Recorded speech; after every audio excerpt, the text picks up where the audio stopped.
Assalamualaikum warahmatullahi wabarakatuh, sahabat sekalian yang dirahmati Allah Subhanahu wa taala. Kita kembali lagi di Mursyid Official Channel. Di kesempatan ini kita akan berkisah tentang salah seorang sahabat yang ada satu potongan kisah beliau yang cukup unik, yaitu kisah tentang masuk Islamnya beliau. Sahabat yang satu ini termasuk sahabat yang sangat membenci Islam juga. Di awal masuknya Islam, bahkan beliau ikut dalam musyawarah.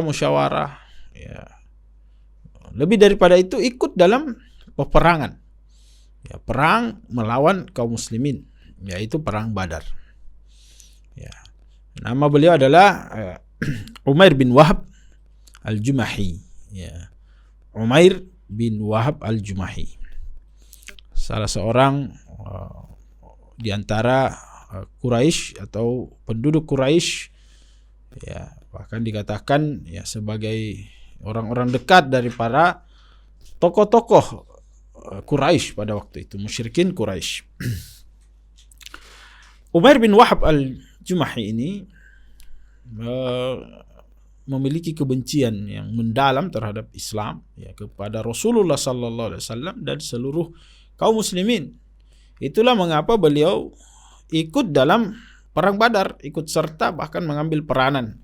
Tidak hanya sendiri beliau ikut, justru beliau mengajak keluarganya, termasuk dalam hal ini adalah anak kandungnya sendiri. Anak kandungnya bernama Wahab juga, yang sama dengan nama bapaknya, itu diikutkan dalam peperangan melawan Rasulullah sallallahu alaihi wasallam dan kaum muslimin. Nah, tentu singkat cerita bahwa beliau ini setelah kekalahan dalam perang Badar itu, beliau kemudian mendapati bahwa anaknya tertawan. Jadi anaknya yang bernama Wahab bin Umair ini ditawan oleh kaum muslimin, dan kaum muslimin pada waktu itu memang banyak menawan orang-orang kafir Quraisy, karena kekalahan mereka lari, dan yang tertinggal itu dijadikan tawanan. Ada yang terluka yang masih hidup itu dirawat, lalu kemudian setelah sembuh ditawan menjadi tawanan.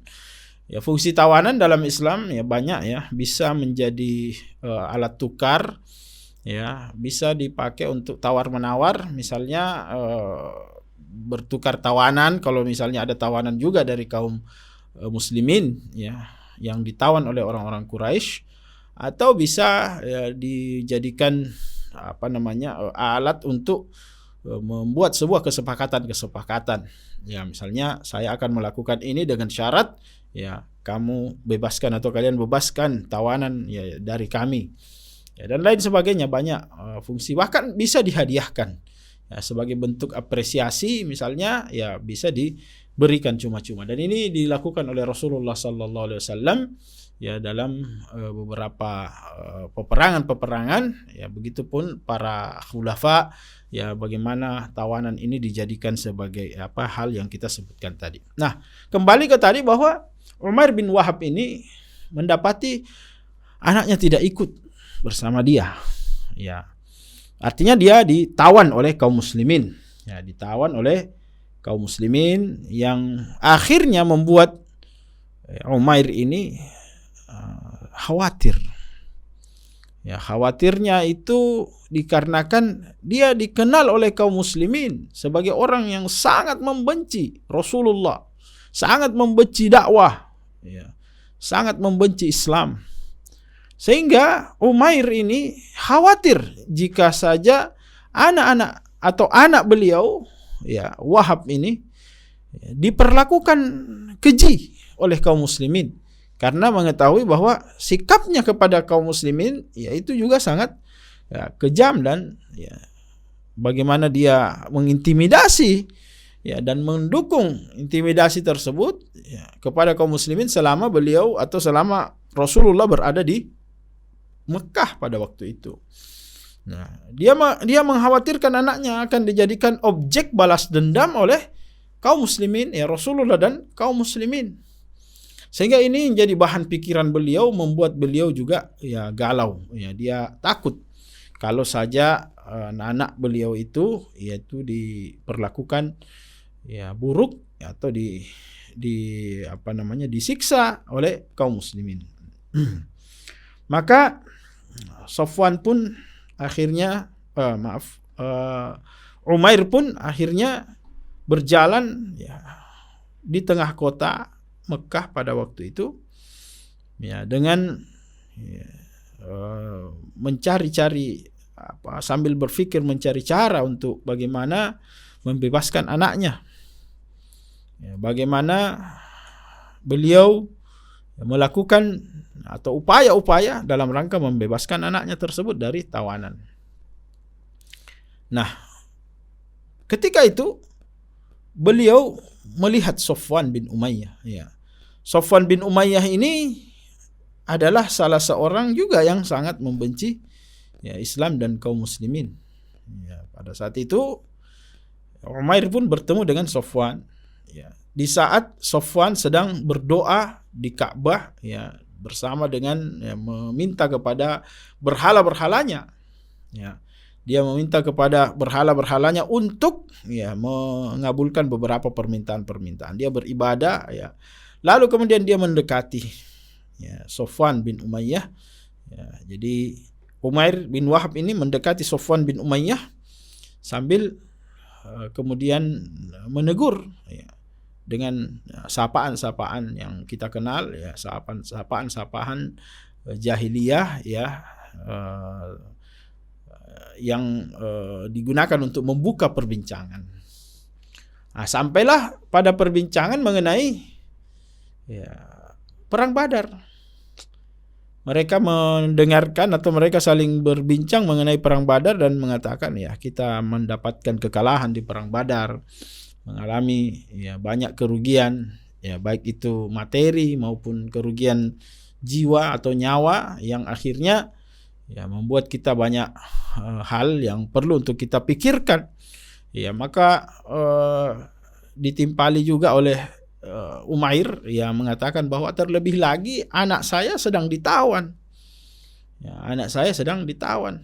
Ya. Lalu kemudian Safwan bin Umayyah bertanya, terus apa upaya kamu untuk membebaskan anak kamu itu? Nah, dia katakan bahwa ini dia masalahnya. Ya, karena saya ini banyak kewajiban yang harus saya jalankan di Mekah ini. Ya, seandainya bukan karena hutang, ya, ada beberapa akad-akad ya hutang yang saya sedang berupaya untuk melunasinya. Ya, juga ada keluarga yang harus saya biayai. Ya, seandainya saya tidak memikirkan hal itu, ya, saya pasti akan mendatangi Muhammad di Yathrib di kota Madinah, ya, dan saya bunuh dia, ya, juga orang-orang yang ada di sekelilingnya. Lalu saya ambil anak saya dan kembali ke Mekah. Ya. Saya akan upayakan itu. Kalau sekiranya ada yang bisa ya, menyelesaikan urusan saya. Yang jadi masalah tidak ada. Perjalanan ke Mekah itu butuh waktu berhari-hari.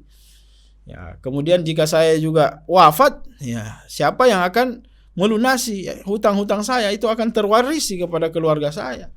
Siapa yang akan menafkahi keluarga saya? Ya, demi satu orang anak yang harus saya bebaskan.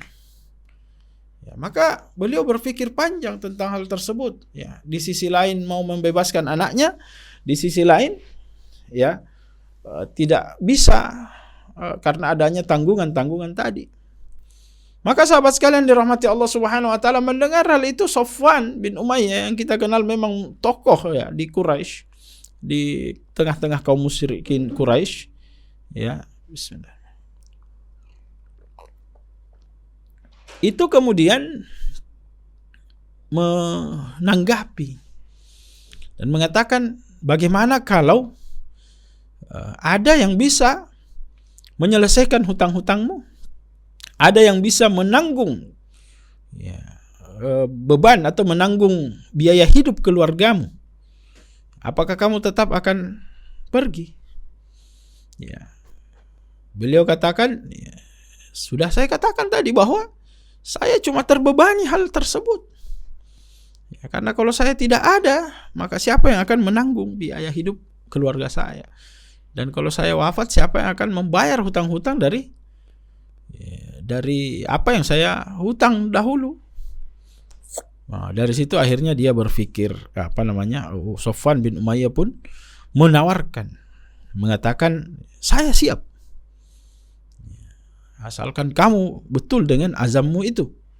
Ya, dan mengatakan jangan terlalu keras, ya, suaranya jangan terlalu diangkat. Kita harus rahasiakan hal ini. Kalau kamu siap, ya, sambil berbisik-bisik, mereka berdua berbisik-bisik dan mengatakan tidak boleh ada yang mengetahui rencana ini.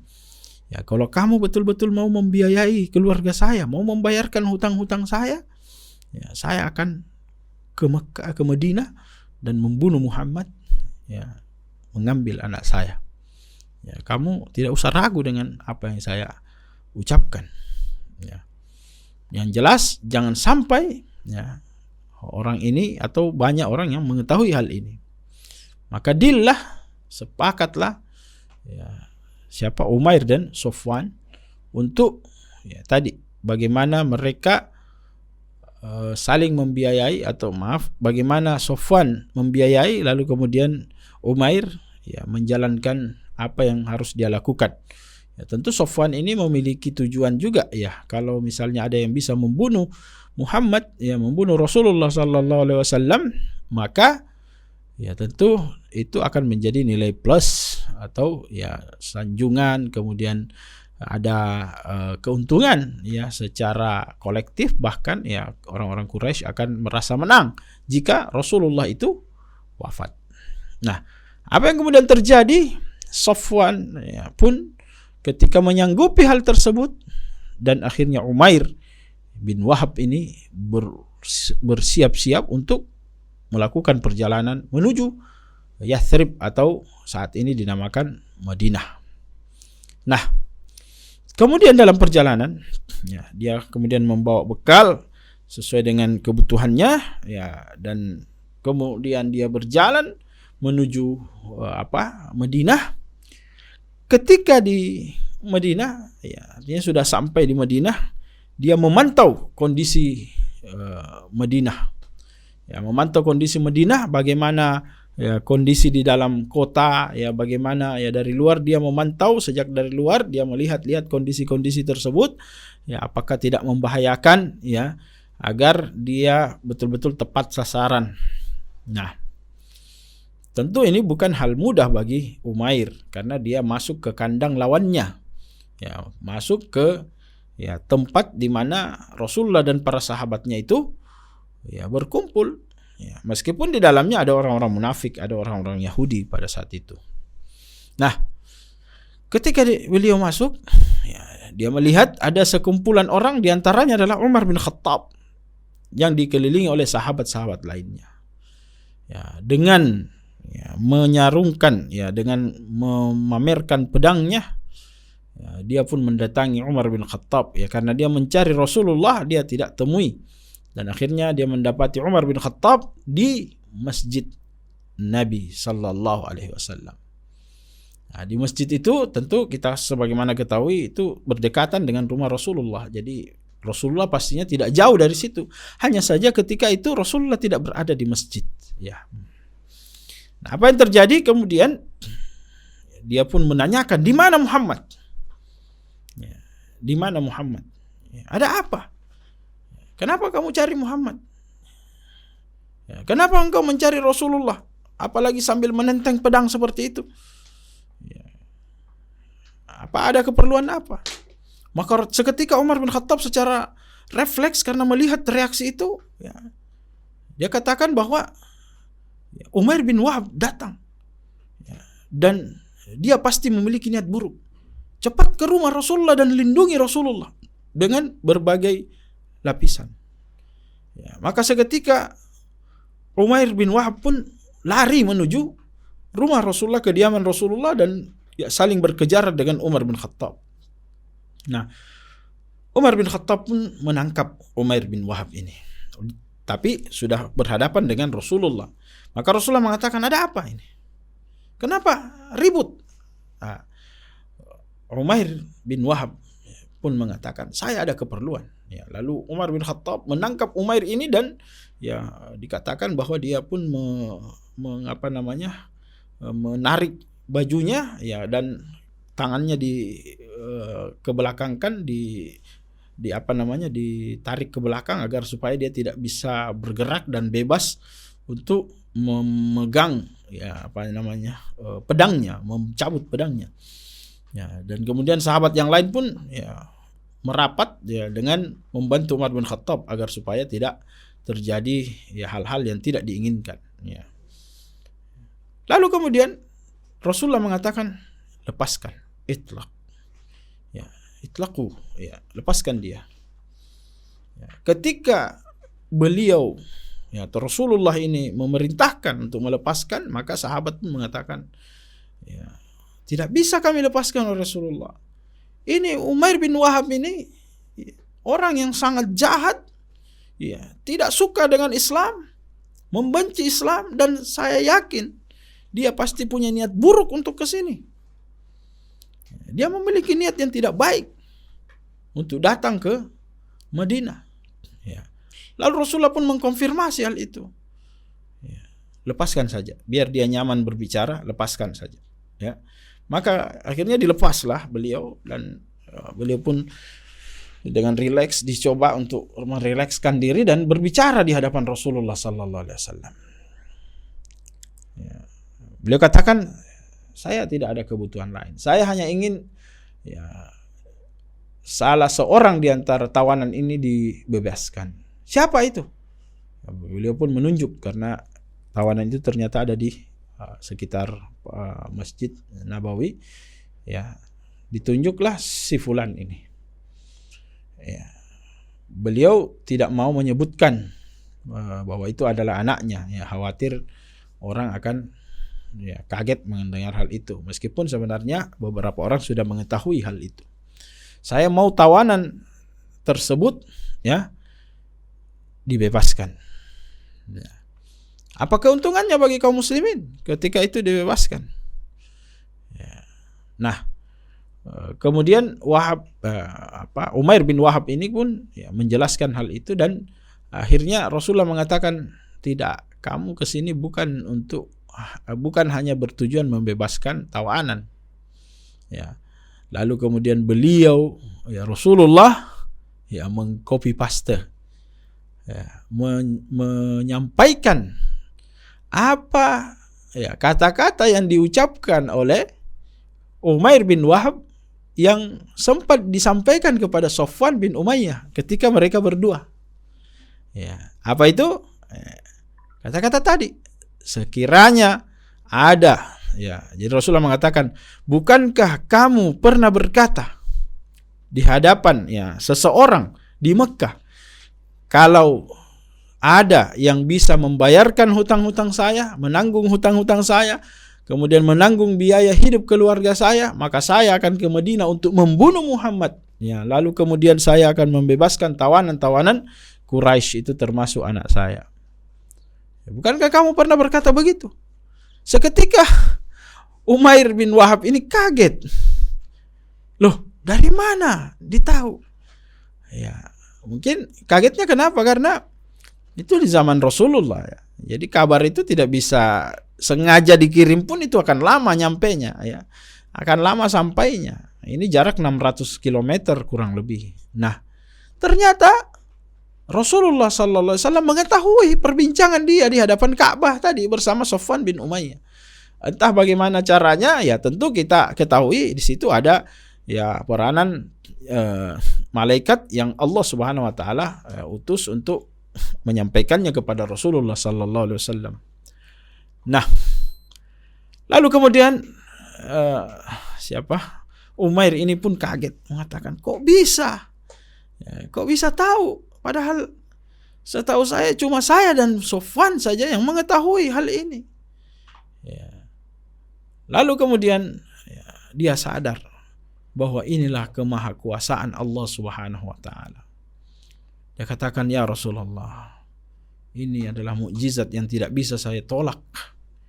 Ini ya adalah hal yang ya, tidak bisa, ya, menurut saya tidak ada yang bisa melakukannya kecuali seorang nabi, ya, kecuali seorang nabi. Maka dia dalam kesempatan perenungan itu, ya, dia pun merasa bahwa sepertinya, ya, sudah terlalu jauh saya mengelak dari kebenaran Islam. Ya, nah demikianlah memang orang-orang, ya, banyak yang sebenarnya fitrahnya itu mengakui keislaman, merasa bahwa ini harus diimani, ya, ini harus diyakini. Hanya saja beberapa hal yang membuat mereka tertahan, hawa nafsu, ya, habit atau lingkungan, ya, dan lain sebagainya yang membuat hati-hati mereka belum terbuka untuk Islam. Yang kemudian apa yang terjadi, bahwa mereka pun tertunda untuk masuk ke dalam Islam, ya, dengan kondisi-kondisi seperti itu. Nah, ini yang dirasakan oleh Umair bin Wahab. Jadi banyak hal, ya, termasuk perenungannya adalah tentang kekalahan kaum musyrikin di perang Badar dengan jumlah yang sangat banyak, ya, namun, ya, tidak bisa memenangkan pertarungan. Umair bin Wahab pun sadar, mengatakan, ya, ini untuk kesekian kalinya, ya, saya merasa bahwa saya harus meyakini Islam sebagai agama saya. Maka di hadapan Rasulullah sallallahu alaihi wasallam beliau mengikrarkan keislamannya. Ya Rasulullah, wahai Muhammad, ya, asyhadu an la ilaha illallah wa asyhadu annaka Rasulullah. Ya, saya bersaksi, ya, mulai hari ini saya bersaksi bahwa, ya, tidak ada, ya, Rabb yang berhak untuk disembah selain Allah Subhanahu wa taala, dan saya bersaksi bahwa engkau adalah utusan dan hamba Allah Subhanahu wa taala. Lalu kemudian, ya, semua orang yang ada di sekelilingnya bertakbir dan memeluk beliau, ya, Rasulullah termasuk. Kemudian Rasulullah memerintahkan para sahabat untuk membebaskan anak beliau, itu Wahab bin Umair, ya, dan disuruh untuk bergabung bersama ayahnya. Lalu kemudian Rasulullah mengatakan kepada para sahabat, ajarkan, ya, Umair ini, ya, ajarkan dia pokok-pokok, ya, landasan-landasan agama tentang tauhid, ajarkan dia membaca Al-Qur'an, ya. Kemudian, ya, berikan kepada dia, ya, arahan-arahan untuk bagaimana mengambil peranan dalam Islam. Nah, dari situ Umair bin Wahab pun, ya, dengan semangat mempelajari Islam. Ya, sampai suatu ketika dia bertemu, jadi sempat tinggal beberapa hari di Madinah, ya, dan dia bertemu dengan, suatu ketika dia bertemu dengan Umar bin Khattab. Nah, Umar bin Khattab pun sambil tersenyum mengatakan, wahai Umair bin Wahab, dulu waktu kamu masih di Quraisy, saya sangat membencimu, bahkan saya katakan saya lebih suka melihat anjing, ya, saya lebih suka melihat babi, saya lebih suka melihat hewan daripada melihat Umair bin Wahab. Begitu bencinya saya dengan kamu. Dan saat ini, semenjak keislamanmu, maka saya katakan, saya lebih suka melihat Umair bin Wahab daripada melihat anak-anak saya sendiri, daripada melihat anak kandung saya sendiri, kata Umar bin Khattab. Ya, saking bahagianya Umar bin Khattab melihat keislaman, ya, ketika mendapati Umair bin Wahab ini masuk ke dalam Islam. Nah, sebegitulah seharusnya seorang muslim, ya, ketika dia mendapati saudaranya berada dalam kebaikan, harusnya dia turut bahagia, bahkan lebih bahagia lagi daripada ketika dia mendapatkan rezeki, ya, mendapatkan anak, ya, mendapatkan harta, ya, mendapatkan jabatan. Ya, beliau sangat bahagia ketika mendapati ada orang kafir Quraisy, musyrikin Quraisy masuk Islam dan hasuna Islam, dan dia perbaiki Islamnya. Ya, maka itu juga menjadi catatan bagi kita. Semangat kita untuk bagaimana menjadikan saudara kita masuk ke dalam Islam atau hijrah, ya, dari yang buruk masuk kepada yang baik, memiliki perubahan-perubahan, membawa perubahan-perubahan pada dirinya kepada perubahan yang baik. Harusnya kita mengapresiasi, kalau perlu memberikan hadiah, ya, kepada, ya, sahabat kita tersebut, ya, agar mereka merasa bahwa betul-betul persaudaraan ini ada. Lalu kemudian Umair bin Wahab merasa bahwa sepertinya sudah banyak hal yang beliau pelajari semenjak masuk Islamnya, dan dia mengatakan bahwa ya apa-apa yang diinginkan ya sepertinya sudah cukup ya, dan mungkin beliau berharap ada tugas-tugas lain yang ditugaskan kepada beliau. Nah, di tempat lain, Sofwan bin Umayyah tadi ya, kita katakan beliau ini kan menunggu kabar dari siapa, dari Madinah ya. Kabar ya yang dia harapkan ini adalah bagaimana datang kabar ya, tentang kematian Muhammad, kematian Rasulullah sallallahu alaihi wasallam, karena kita ketahui Umair bin Wahab ini bertujuan untuk membunuh Rasulullah. Dia menunggu setiap datang kafilah dari arah dari arah utara ya, dari arah Madinah ke Mekah ya, dia bertanya-tanya, apa yang terjadi di Madinah, di Yathrib? Apakah kamu mendengar seseorang bernama Umair bin Wahab datang ke sana ya, bagaimana kondisinya? Tidak ada yang tahu ya, tidak ada yang tahu, sampai kemudian beberapa kali dia bertanya dan akhirnya ada yang mendapatkan jawaban atau memberikan jawaban kepada Sofwan. Ya, apa yang dikatakan ya ketika dia bertanya, apakah kamu mendapatkan kabar tentang Umair bin Wahab? Ya, orang tersebut yang kafilahnya berasal dari Madinah pun menjawab, wah, Umair bin Wahab itu sudah masuk Islam. Ya, sudah masuk Islam. Ya, seketika itu dia pun kaget. Ya, seakan-akan dia mau mengumpat ya, Umair. Ya, dia disuruh, saya bahkan sudah sampaikan kepada tokoh-tokoh Quraisy, tenang saja, kita akan dapat kabar gembira dalam waktu yang dekat. Ya, karena ini sudah geram karena kekalahan ya. Maka Umair bin Sofwan ini sempat menyampaikan kabar gembira kepada tokoh-tokoh Quraisy bahwa insya Allah kita akan dapatkan kabar gembira. Ya, kabar gembira tentang kematian Muhammad ya. Nah, ternyata kabar yang dia dapatkan itu justru ya kabar yang sebaliknya ya, yaitu masuk Islamnya Umair bin Wahab ya.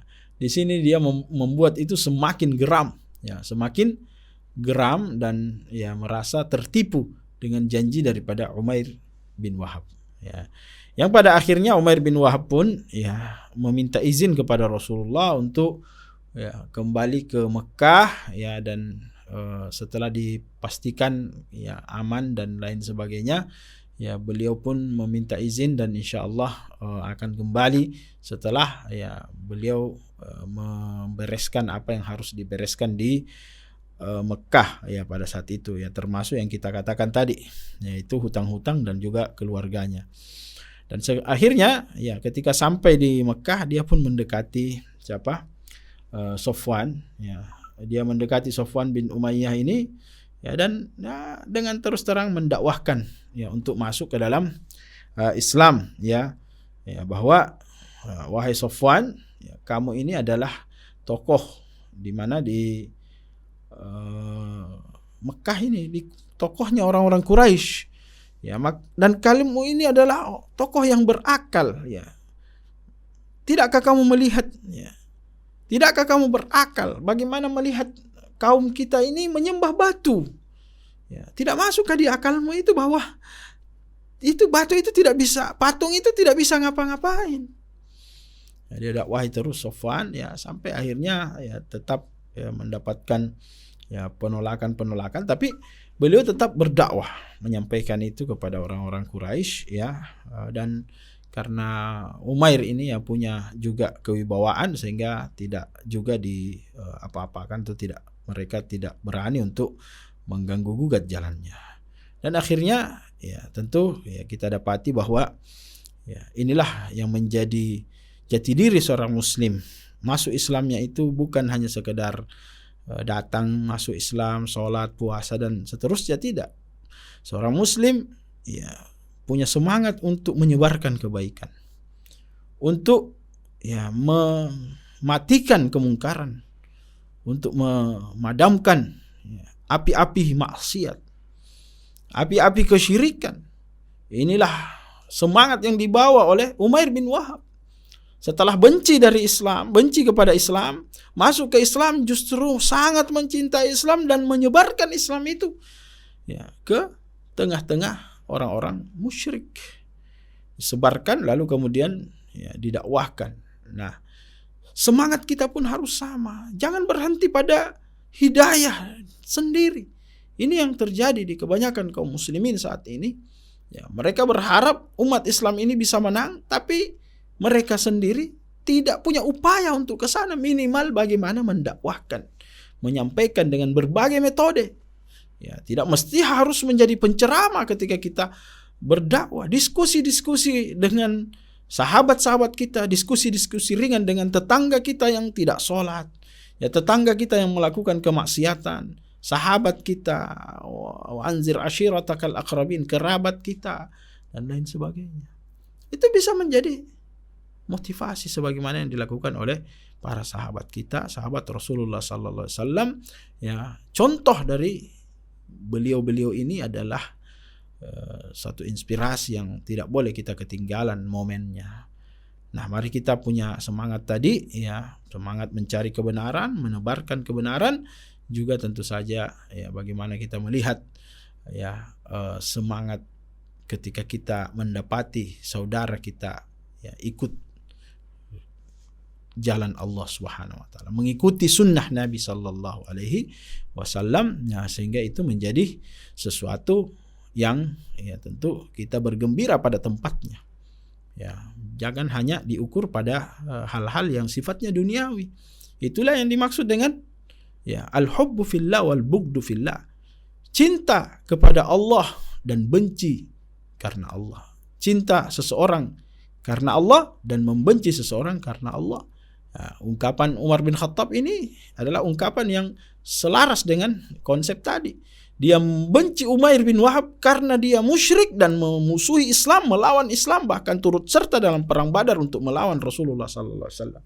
Tapi ketika dia masuk ke dalam Islam, dia begitu sangat mencintainya, bahkan lebih mencintai Umair bin Wahab daripada anak-anak beliau. Nah, semoga ini sahabat sekalian dirahmati Allah Subhanahu wa taala, kisah dari Umair bin Wahab ini bisa menjadikan kita termotivasi dan terinspirasi untuk mengambil peranan dalam dakwah, dalam perbaikan umat, dalam amar ma'ruf nahi mungkar, dan juga dalam ukhuwah Islamiyah, dan tentu saja masih banyak hikmah-hikmah di baliknya. Sekali lagi semoga bisa menginspirasi dan bisa memotivasi. Saksikan terus Mursyid Official Channel yang insyaallah akan berupaya untuk terus mengangkat kisah-kisah para sahabat, inspirasi dari para sahabat, juga kisah-kisah lainnya dan rubrik-rubrik lainnya insyaallah. Sekian, wassalamualaikum warahmatullahi wabarakatuh.